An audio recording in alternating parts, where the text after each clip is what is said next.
Individual person. But 2 తీయాల్సొస్తది. ఇప్పుడు ఇంప్లాంటేషన్స్‌లో ఏం పెడతారు? టిష్యూస్ పెడతారా? యూజువల్లీ ఇంప్లాంట్స్‌లో 2 థింగ్స్ పెట్టొచ్చు. ఒకటి మన సిలికోన్ ఇంప్లాంట్స్ అని పెడతాము. అవి ఆర్టిఫిషియల్ ఇంప్లాంట్స్ సిలికోన్ జెల్‌తో చేస్తారనమాట. ఇంకొకటి వాళ్ళ ఓన్ ఫ్యాట్ ఎక్స్ట్రాక్ట్ చేసి అది కూడా ఇంజెక్ట్ చేస్తాం. దాన్ని ఫ్యాట్ గ్రాఫ్టింగ్ అంటారు.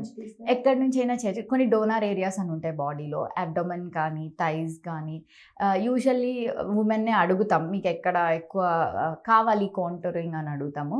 ఒకవేళ అక్కడ మనకి ఫ్యాట్ ఉందంటే అక్కడి నుంచే తీసుకోవచ్చు. Most commonly abdomen, love handles దగ్గర కానీ, థైస్ అవన్నీ డోనార్ ఏరియాస్ అంటారు. అక్కడి నుంచి ఫ్యాట్ తీసి దాన్ని ప్రాసెస్ చేసి మళ్ళీ రీఇంజెక్ట్ చేస్తాం.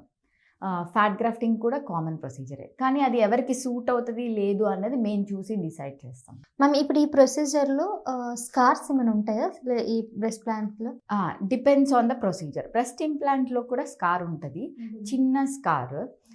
ప్లాస్టిక్ సర్జరీ అంటే చాలామంది 2 థింగ్స్ అడుగుతారు. ప్లాస్టిక్ సర్జరీ చేయరా అని. ప్లాస్టిక్ సర్జరీ అంటే స్కార్ కనపడకుండా మాయమైపోతుందని కాదు. మేము కూడా స్కార్తోనే చేయాలి. ఎనీవన్ స్కార్తోనే చేస్తాం. చేయింది రాదు కదా అసలు. వన్స్ కట్ పడితే బాడీలో లైఫ్ లాంగ్ స్కార్, దాన్ని ఎవరు ఏం చేయలేరు. ప్లాస్టిక్ సర్జన్ ఏం చేస్తారు, ఆ స్కార్ని చాలా మినిమల్గా కనిపించేటట్టు ఆర్ నేచురల్ కాంటూర్స్ బాడీలో అది ఉన్నా కూడా ఎట్ అ గ్లాన్స్ చూస్తే కనిపించదు అనమాట.